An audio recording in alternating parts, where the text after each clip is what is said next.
Okay, does it look like I'm wearing an Anne-tober shirt? Yeah. What do you hear about this weekend? I'm just saying.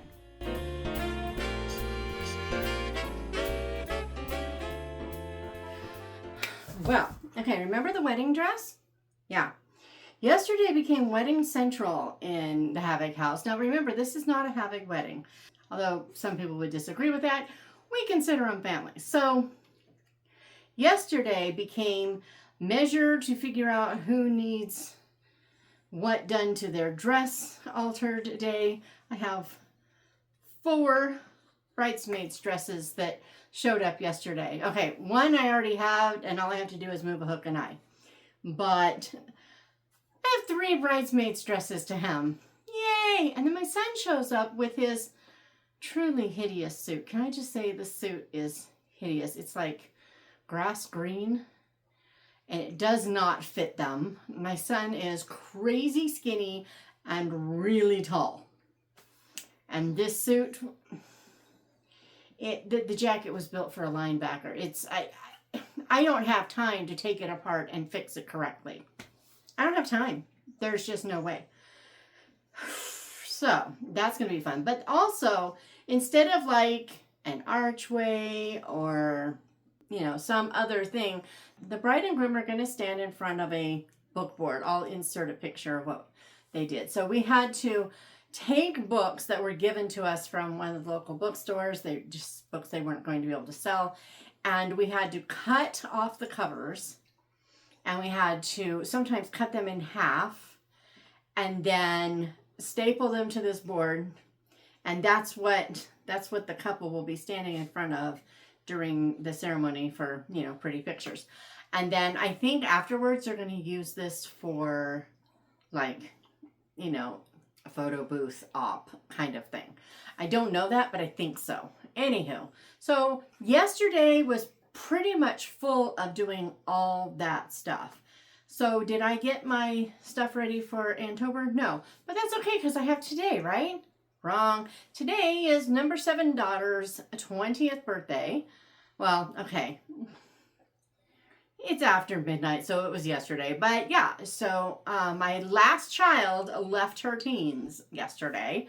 And so all the family was here, all the friends were here, and yeah,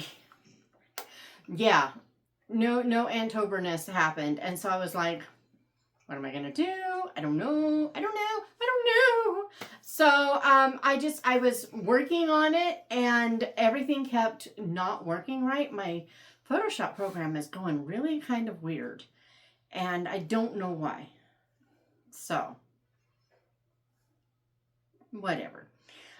So instead we're going to just get this book haul done, so that I can, you know, move some of these things out of here.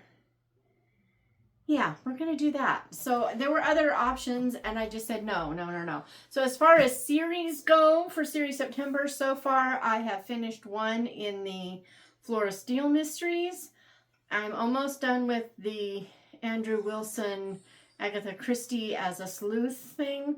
I'm making headway on the Palliser, the Eustace Diamonds, and I'm making headway on Heart of the Family, which is the Elizabeth Gooch. So I am making headway on books I haven't read as much. Been doing lots of reformatting, and because all my Christmas books got new covers, and so they're getting re-uploaded. Lots of work going on, and I haven't done as much on Trees of New Cheltenham. But I did ship, I think I printed 8 labels today. My shelf, I would fill up 2 shelves now out of 5 that were almost full. So that's pretty good. I'm really excited because now I can start ordering. But no, I can't because I really need to wait till I get home. So we're gonna do these. I got a really cool, if this doesn't take too long, I'll show you. I got a really cool subscription box from Arthur and Olive. Yeah, Archer and Olive.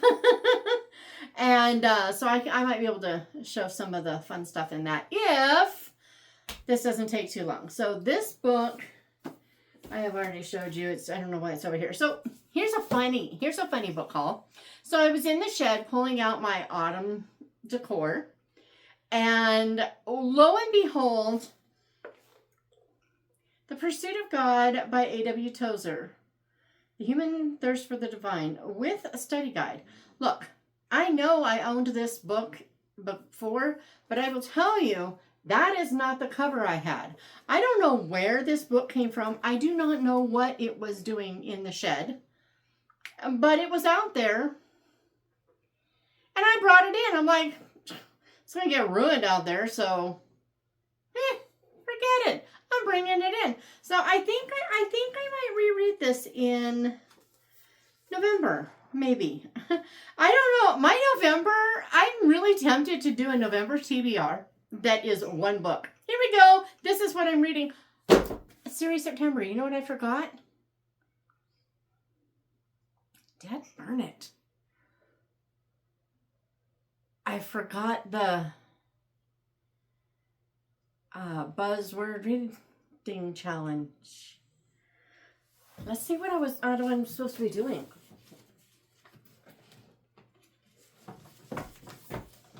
I don't know. Let's see.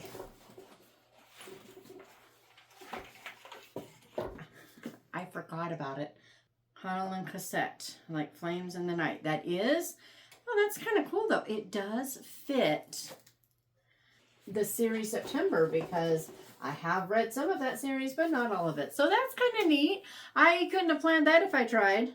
I guess I could have if I had tried, but I didn't try, so you can't take credit is probably how I should put that, right? Set this thing back up.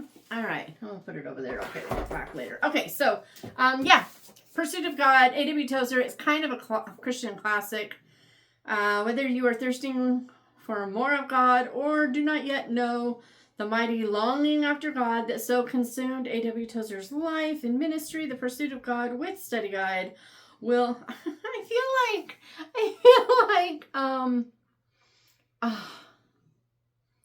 Isola Privy, I think her name was, in the Guernsey Literary Potato Peel Pie Society, where she's like reading the title of the phrenology and, you know, with 100 illustrations. That's what I feel like. It's crazy.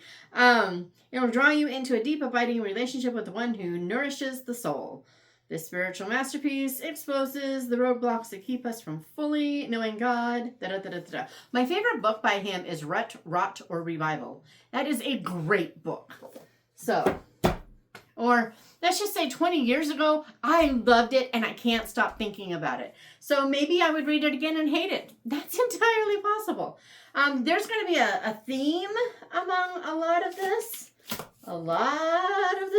First off, I just talked to Melody Carlson, and we were talking about some of her books, and she said something about this one being an extra special book in her mind, or to her, or something. Christmas at Harrington's, so I went and bought it. Sometimes the best gift is a second chance. Christmas is approaching, and Lena Markham finds herself penniless, friendless, and nearly hopeless. She's trying to restart her life, but job opportunities are practically non-existent. When a secondhand red coat unexpectedly lands her a job as Mrs. Santa at a department store, Lena finally thinks her luck is changing. But can she keep her past a secret? Reading Christmas at Harrington, a story full of redemption and true holiday spirit, will be your newest Christmas tradition. That's kind of a neat way to put that. I like that. So anyway, yeah. It's never too early to start getting Christmas books. That's my theory. It's my story and I'm sticking to it. Okay, Christmas on Jane Street. There is this stupid sticker on here that I have got to get off. It's driving me insane. So Christmas on Jane Street, it says it's a true story. And this is the real family. It says, the warm, wonderful, real-life tale of the family that brings the Christmas spirit to life on a street corner in Manhattan. When my daughter lifted the green ribbon on my gift that Christmas morning, my heart started racing. Despite what I do for a living, I've never been big on presents, giving or receiving them, up until now. This gift meant more to me than any Christmas gift I'd ever given or received. This gift carried a message I didn't want either of us to ever forget. So, oh, look at the inside of this. The end papers are beautiful. Okay, it says, every holiday season for 10 years, Billy Romp, his wife, and their 3 young children has spent nearly a month living in a tiny camper and selling Christmas trees on Jane Street in New York City. They arrive from Vermont the day after Thanksgiving and leave just in time to make it home for Christmas morning. And for a few weeks, they transform a corner of the Big Apple into a small village community. The French baker across the street keeps them supplied in fresh bread and rolls. The dry cleaner around the corner cleans their quilted vests and down jackets free of charge. A neighbor extends a power line from his basement, winding it through high tree limbs and into the camper to keep their little heater humming.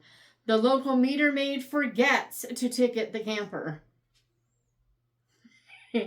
And in their ultimate statement of affection and trust, Jane Street neighbors deliver apartment keys to the Romps with open invitations to come by any time for a hot shower, shave, and a nap. For the Romps, the Christmas tree business is also a serious business. A good sales season can make the year for this frugal family.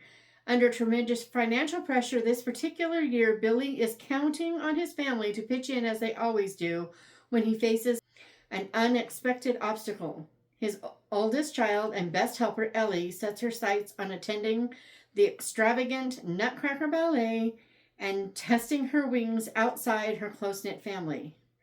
How Billy reconciles Ellie's transformation from a tomboyish female version of himself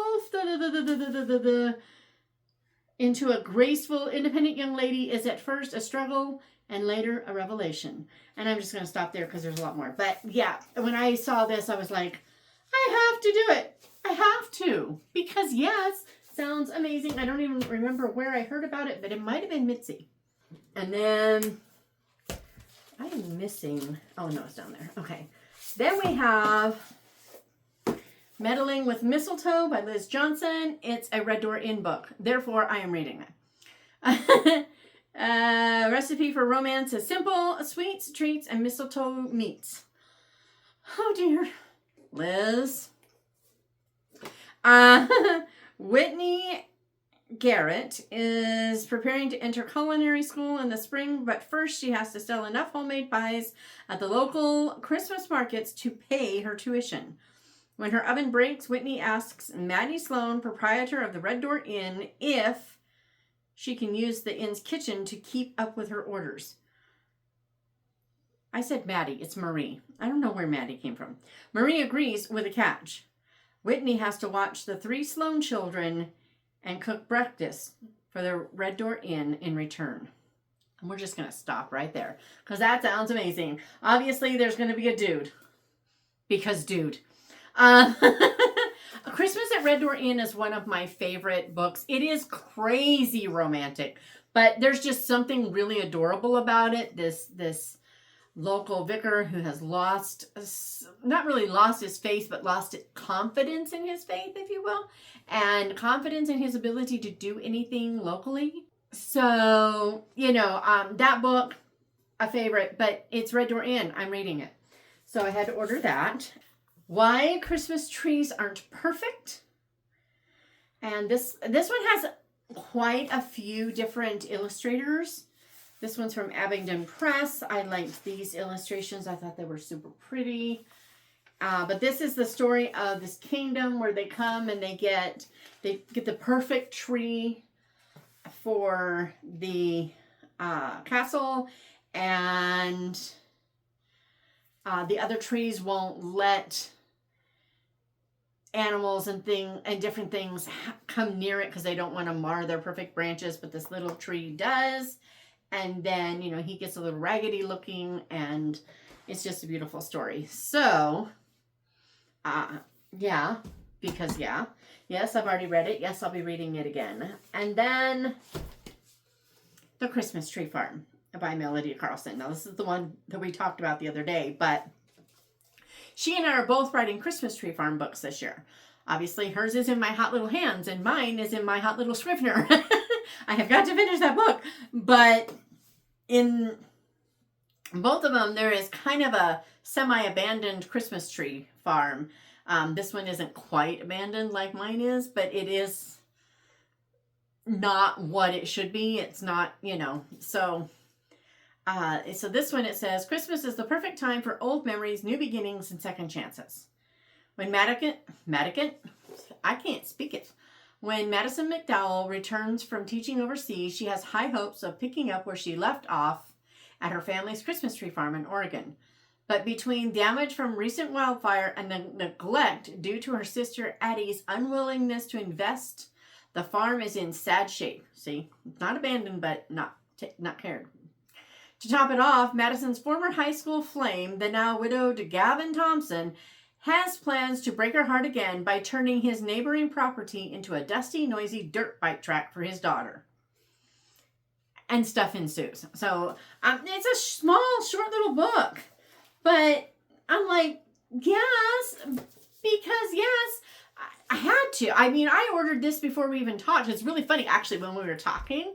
I was like, I think your book actually came today. And so while we were talking about her book, I'm opening the package and I'm like, yep, there it is.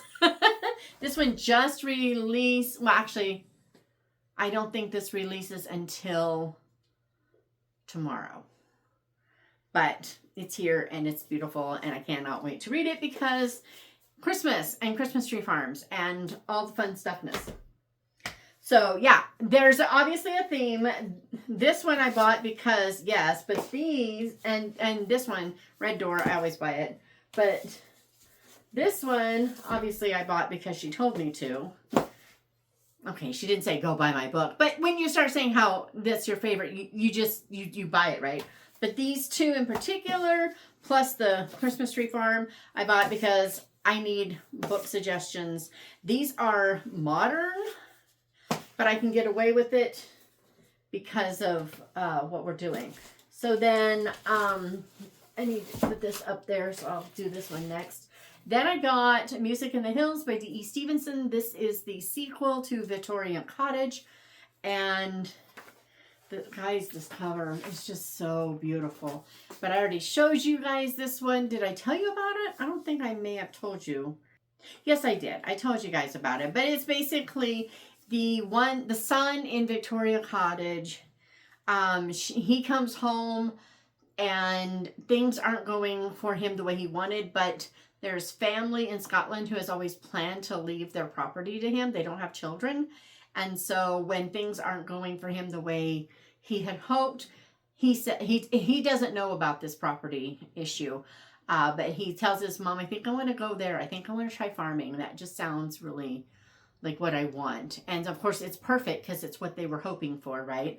And so this is that story. And I believe there's, I don't want to say there's a love triangle because it's not quite that, but there is love indecision as part of it.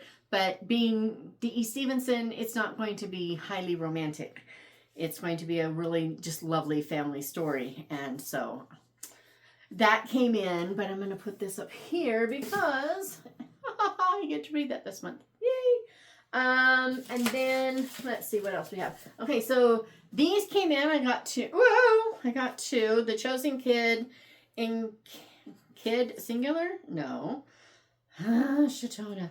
The Chosen Kids Encounter at Ambrose. This one takes place in Iowa, and they are given their task to take down monsters. Oh, look at them. I didn't notice that before. Take down these monsters.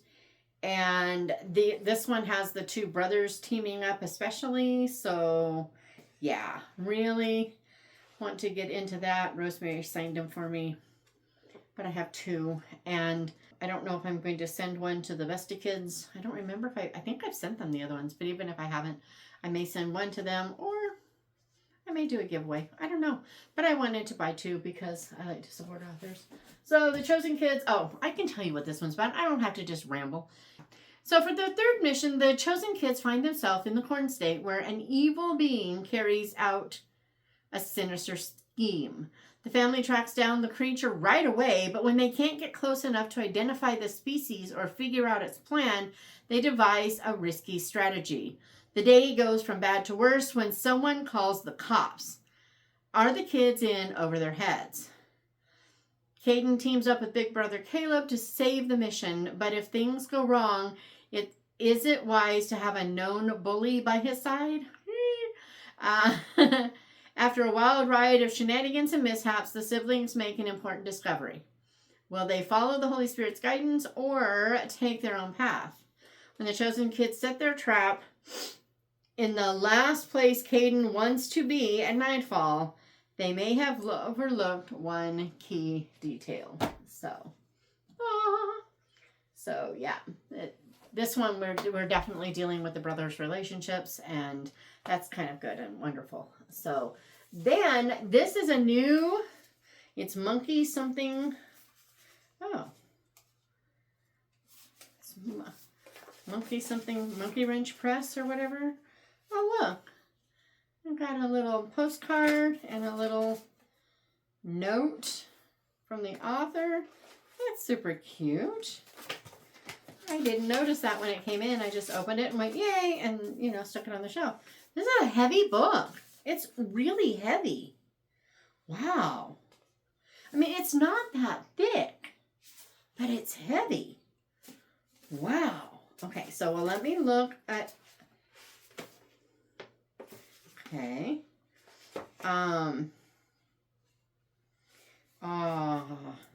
So the inside, this is Island of the Stars by Carrie Brownell, illustrated by Joe Hawks.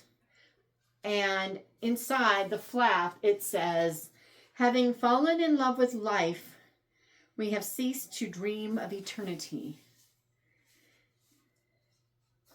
And here are the author and illustrator. Okay. It says, twins Bert and Betty are thrown together with their new friend Cecily for a much anticipated summer exploring an unknown island. Stumbling into a series of mysteries where history and mythology intertwine, they come to realize they will need the help of the adults in their company to bring their adventure to a climax and lay their questions to rest. I love the fact that the adults are someone who becomes kind of a part of the story. Gee, what a concept. Book Monkey, that's what it is. Book Monkey Press, dedicated to the 5 children who made my own life a little more glorious. So up at the beginning, we have 1848. Oh, look, illustrations. Isn't that pretty? Nice. 1848. I don't know what year the book actually takes place. I suspect not in 1848. That's all I know. And I'm okay with that. So, man, it's a heavy book. It's really heavy, but it is beautiful. I mean, look, they look so contemporary. This has to be contemporary. This is a beautiful book. And, oh, look, there's a narwhal up there. Okay. Anyway, so as soon as I heard about this, I pre-ordered it and it finally came out. I think I ordered that months ago. And it's finally here. And then, oh, I think I know what this is. I was like, what is this? And why didn't I open it? This is from Laura Thomas, I think. I think this is that Captured in Frame. Did I read that last month or did I read that in June? One of the two.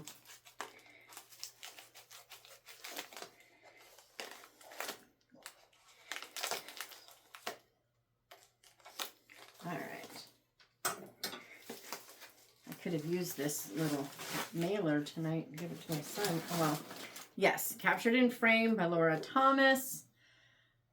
This is the one that takes place in England. Okay, so it says, in an idyllic village nestled in the English countryside, photographer Georgia Brooks is desperate to begin a new chapter of her life. Bramble Cottage was supposed to give her space to heal and hope again after suffering betrayal and rejection by the only man she has ever loved. This was George's chance to rekindle her faith and reconnect with her sisters in a place that held sweet childhood memories, not expose her to the ugly underbelly of the art world and put her family in danger. And yeah, it really is a very twisty book. Nice little bookmark and signed and all the fun stuff. So Laura was really gracious. I have already reviewed this book, but she was really gracious and sent me a copy, which I so appreciate. So anyway, this is Bite of Betrayal Book 1. There are 3 sisters, so there should be 3 books. And yeah, I'm looking forward to more. That one really, there was a scene in there that I jumped when I read the scene. That doesn't really happen when you read, but it was like being in a movie and that thing happens and you're just, whoa. It was just like that. And there's a classic book that has a similar scene in it, and that's all I'm saying about that one. Then recently, finally, somebody shared, I don't remember who it was, again, maybe either Chantal or Mitzi, I'm not sure. But one of them showed, I've been looking for a P.G. Wodehouse series, edition that I like. And I haven't been able to find them. None of them grabbed me. They were just like, meh. I knew I wanted hardback, and I knew I wanted something that just appealed to me, and I just kept not finding anything. I was like, is Wordsworth, Classics going to come out with one? I was looking for everything. And then someone showed one of these, and I went, that's the one. So I went looking for it, and I have found a few of them. I found 3, and there were more, but I'm just going to keep waiting for the price to be right, because I don't want to spend $10-15 a book when I think each of these I paid $5 shipped or less. They're hardbound. This is the Everyman, and this is Damsel in Distress, which is not one of the Bertie Woosters, if I recall correctly. This one, there is a great movie adaptation, super fun. Okay, I'm sure the book is better. I don't even know if I've read this book. But I feel like I have, because I feel like Kathy Swanson told me to after I had seen the movie. But A Damsel in Distress is a hilarious movie with Fred Astaire, who plays a kind of a dancer. He's a dancer, obviously, but he's kind of a playboy. The girls are following him everywhere, right? But also with him, he has George Burns and Gracie Allen are in it as secretary and I think his agent, I think is what it is. But anyway, they end up at this castle as like guests, and the next thing you know, there's a gal who's trying to hide. Thinks she's in love with one guy, and she's falling in love with everyone left and right. Her dad is the lord of the castle. There's an aunt who wants her to marry his son. It's just one of those screwball, romps. But it's hilarious. It's super fun. But Gracie Allen, as usual, made the movie. She was genius. The phone rings in the movie. The phone rings, and she picks it up, and she's like, oh, it's a Hawaiian. And they're like, how do you know it's Hawaiian? She's like, well, he said he's brown from the morning sun. And she's like, what? Where did that come from? It is so Gracie Allen. It is not even funny. So, but yeah, this one was just, it was as a movie, it was great. I feel like I read it because she told me to, but I remember the movie. Maybe because that's what I saw first. But so I definitely got this one because yes. But Wodehouse is known mostly for the Woosters. So this is Code of the Woosters, and I think they say Worcester, but I'm an American, I say Wooster. Kind of like rooster, I feel like this is not the first one. This doesn't tell me which order it is. This is the one about they're saying silver jug. Oh my goodness, it's just, I'm just going to read theirs. This is crazy. Oh, there's a sticker. And this is a papery cover. So I have to be really careful. Oh, these people know how to use smart stickers. See, if companies or libraries or whatever use stickers like this, I don't care. This is a papery cover. There's nothing slick about this cover. But look how nicely that peeled off, and yet it stayed until I told it to go. I'm just saying, there's no reason. There's just no... Hi. Okay, so Code of the Woosters. Nothing but trouble can ensue when Bertie Woosters, see, I'm trying, Aunt Dahlia instructs him to steal a silver jug from Torley Towers, or Totley. I think it's Totley Towers. Home of the magistrate and hellhound Sir Watkin Bassett. But first, he must face the peril of Sir Watkin's droopy daughter, Madeline, and then the tremors of would-be dictator Roderick Spode and his gang of black shorts. But when duty calls, Bertram answers, and so... Bertie.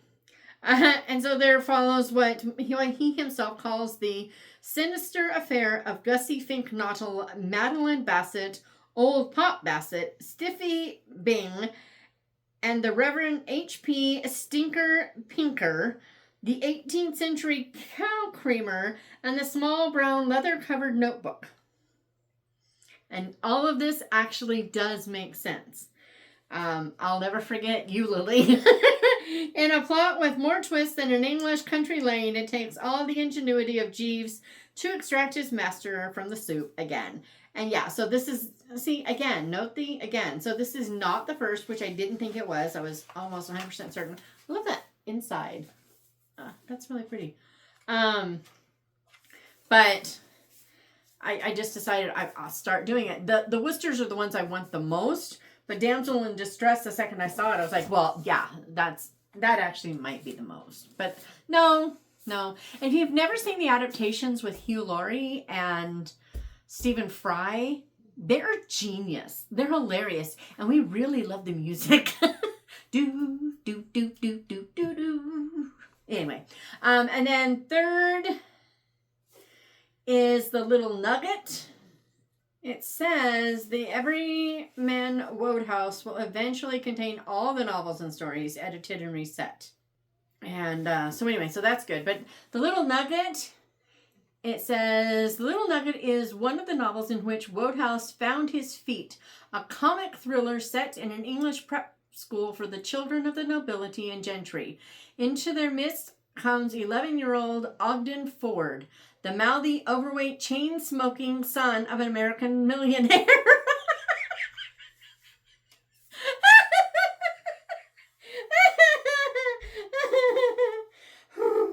Ogden, whom we meet again in Piccadilly Gym, is the object of a kidnap attempt which forms the basis of the plot. The comedy arises from Wodehouse's favorite topics of Anglo-American misunderstanding and the absurdities of school life. Okay, this is hilarious. I don't think this is a Wooster, but I'm pretty sure that this kid appears in some of the adaptations. So maybe it's like an adjacent novel. I don't know. But again, it was one of the ones, and I'm like, I want them all. So I just started buying them. So yeah, those are the books I got. And I think I've got time to share what came out of. I need to get these off of here. See, I'm going to leave them there and then regret it. So let me get my box from Archer and Olive. I got my subscription box, and I'll share real quick before I go for my walk, and then I'll come back and edit. But you won't see that. Fortunately, you'll get to miss all that. Be right. Okay, this was my subscription box from Archer and Olive, and it's one of those things where I kind of make myself earn the box. I have to do a lot of work, or I have to cancel it before it comes out.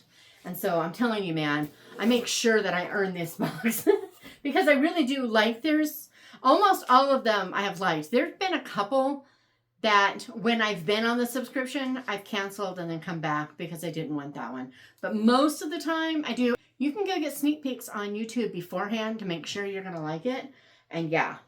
So This one had, I'm going to just toss these packages, so I'm going to go ahead and do it. These are gel pens, and I saw someone using them, and believe it or not, these are actually brighter on black than they are on the white. I'm not surprised that they show up on black. That's what gel is all about. But they were actually more vivid on the black, which sometimes isn't true of gel pens. Usually they're as vivid, but more I haven't seen much of. So there's these 4 colors. This is a very dark academia themed box. The top of the box says, it's really cool. It says, find the key, unlock the door, and sink into your favorite chair in the candlelit calm. Here, you are free to indulge in all the best books, games, and pastimes. So, yeah. Then, this one really annoyed me. This is the list of everything that's in it that is now on the floor. This really annoyed me. So, it came this way, and when you open it, I was really, really, really not happy. Because I don't know if it'll show, but the corner is dinged.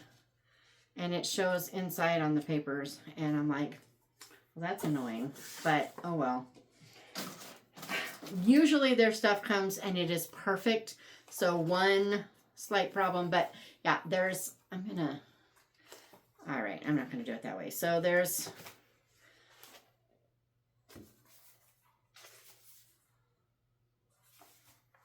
just going to show those papers. Reminds me of the library at, I think it's Trinity College in Ireland that my kids went to. Oh, solid piece. Trees. Music. More solid. More books. That's beautiful. That's beautiful. See, it's very dark academia. I mean, it's just like, yes. I think that's the first one again. Yes. So, it's a repeat. But it's a pretty little book of papers. And I will definitely use them. I like to tear the pages and put them all on the edge of my journal. I'm funny that way. Then there was, oh yeah, these are these metal tabs. And I don't know if they're going to show. I'm going to tilt just in case they don't. But they have a key, a candle, like a interlaced design, a pawn, and a flower. And they're just little bookmark tab thingies. I guess I'll keep them in here until I need them so they don't fall off of that thing.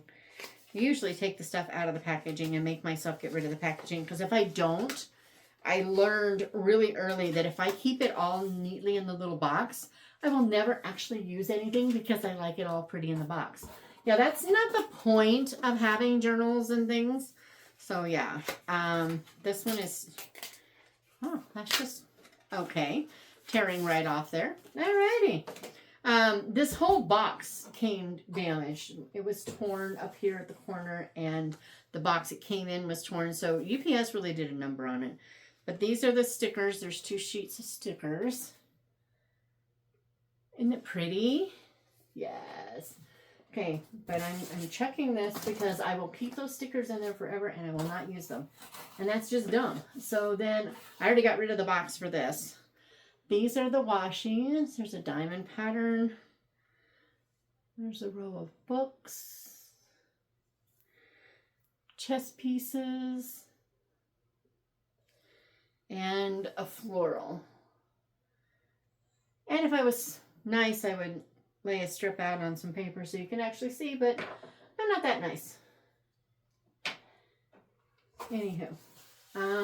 Okay. This thing here, I have been waiting to pull back out. This thing is amazing, and it is so me.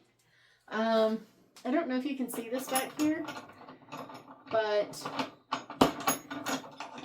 my daughter put this in my stocking a couple of years ago. It's just a bunch of fake old keys that she got at a gift shop in Bern, which I love hanging up there because it makes me smile. But they came out with their own key, and it is a letter opener. And it's magnetic. It just, I mean, it doesn't take much at all to pull it, but it will. I can force it, I bet. Maybe not. Okay, I thought I could force it. It just shows what I don't know. But I think it's super cool, and it's going to look really nice up here. And has a really great little box. This box I'm keeping. I usually throw the boxes away. But they're heavy-duty ones I keep, and I've got packages in it. I sent, from the last subscription, I sent Chris's books from the book order in that one. I will probably send books in this box. This one is this one's journal. There's always a journal in it. And I really need to let myself use up my journals because this one will probably be a prayer journal. I think it just feels like a prayer journal to me. It's got white pages and gold leaf inside. The back doesn't, but it still has its little pocket. But it is dot grid, and it has gold spine, which really isn't my favorite, but that's okay. But I'm thinking when I run out of that prayer journal, I bought some more. It's really funny. Be right back. I'll show you. Okay, so this is the one I have right now. My kids got this for me for my stocking a few years ago. But, you know, yeah, it's getting close to the end of this one. But I tend to do something on kind of almost every other page. Kind of skip sometimes. But before I used that one, because I wanted to use it up, I used these. I wonder if I can open this without scissors. Yes, I can. Get these on Amazon. I love these. They're so great.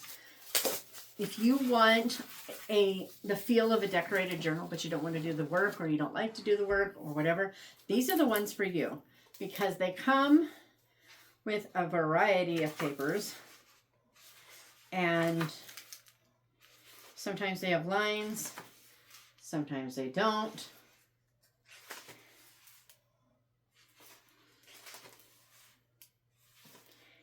They have a whole lot of different.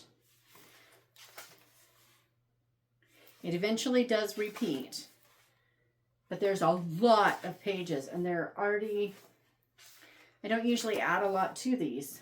Sometimes I will add, I'll show you when I get to one. And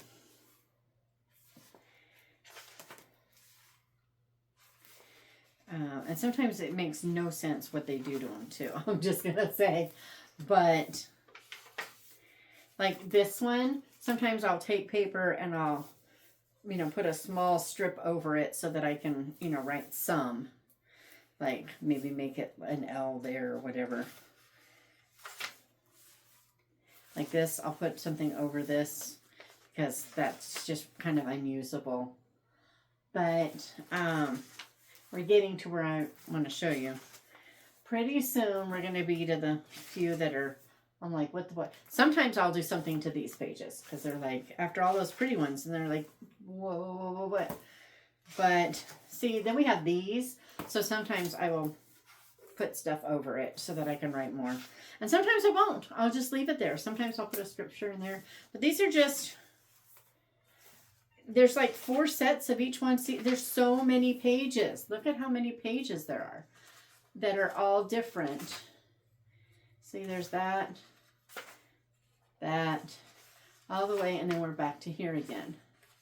And it starts over. So this is a great journal, and this is what I was going back to, you know, because I like to mix it up a little bit. But I think I will probably do this one now, and I can use that some other time. What did I do with the, oh, there it is. Here's the box. because I'm almost done with that journal. So I'm like, maybe I'll do this. It feels like a prayer journal, you know? Just, what else am I going to use it for? I don't know. I got lots of journals down there, and I really need to be using them. And finally, my favorite thing in the entire box, I don't know what on earth I'm going to use this for. But guys, is this not the most adorable little set of journals? They did this last year, and I missed it. It was before I had resubscribed, and come on. There we are.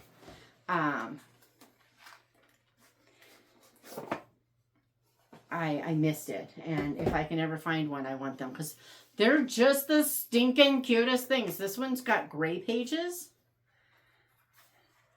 with dot grid. I've never seen gray pages before. I have no idea what I'm going to use these little ones for. If you guys have any suggestions, I could save them for commonplace books when that one fills up. That would be a great commonplace book because you can put pretty much one quote per page. So I could do that. They're so cute. I can't stand it. And then this one has the little chess pieces on the spine and on the front. And it has craft paper with the dot grid inside. Isn't it the cutest ever? I was like, I can't stand it. I just. So yeah, I love Archer and Olive. They are my favorite journals. But yeah, I'm now really, I do. I think I probably will use these for commonplace books unless someone gives me a better idea. So I got to find a cute place to put them because, yeah. But, yeah. So, these, we don't have the journals here. But that was my Archer and Olive haul. This is this little haul. But, I wanted to show, oh no, wait a minute. There's still this one. Yeah, here's my little haul, and they are sliding all over the place. I can't make them stay in place. Oh boy, ay. They're heavy though. They may be little, but they're heavy. I swear that it's all, not that one. This one, all the weight is that one right there. Whew.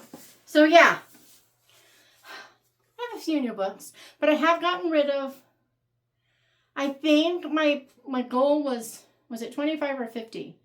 If it was 25, I've definitely gotten rid of 25 this year. If it was 50, I might be close, but I don't think I've quite made it if it was 50. But I will have made it by the end of the year. So yeah, I think it's time for me to take a walk. Yeah, it's time to take a walk. And then I need to edit this and get back to work because, yeah. Meanwhile, maybe Anne-tober on Thursday. We did figure out that there will be, it's not exactly the same as last time, so I wouldn't plan for it. I know there's going to be one for a book you've had on your TBR shelf for a long time. There will definitely be Anne with an E, but I think we're going to switch that up and not have it be, it starts with an E, if I recall correctly. And the quote about being deliciously scared, something kind of spooky-ish since it is October and people like that. And I need to read more Jamie Jo. So, I mean, it's all about me. And yeah, so here are the books, and I will see you on Thursday, hopefully, finally, with Anne. I did get my Anne-tober shirt out, so I can wear my Anne-tober shirt. Or should I wear my Hey Carrots? What do you think? Anne-tober or Hey Carrots? See you later.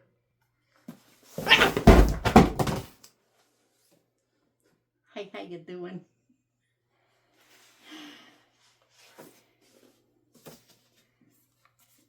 I saved the good one.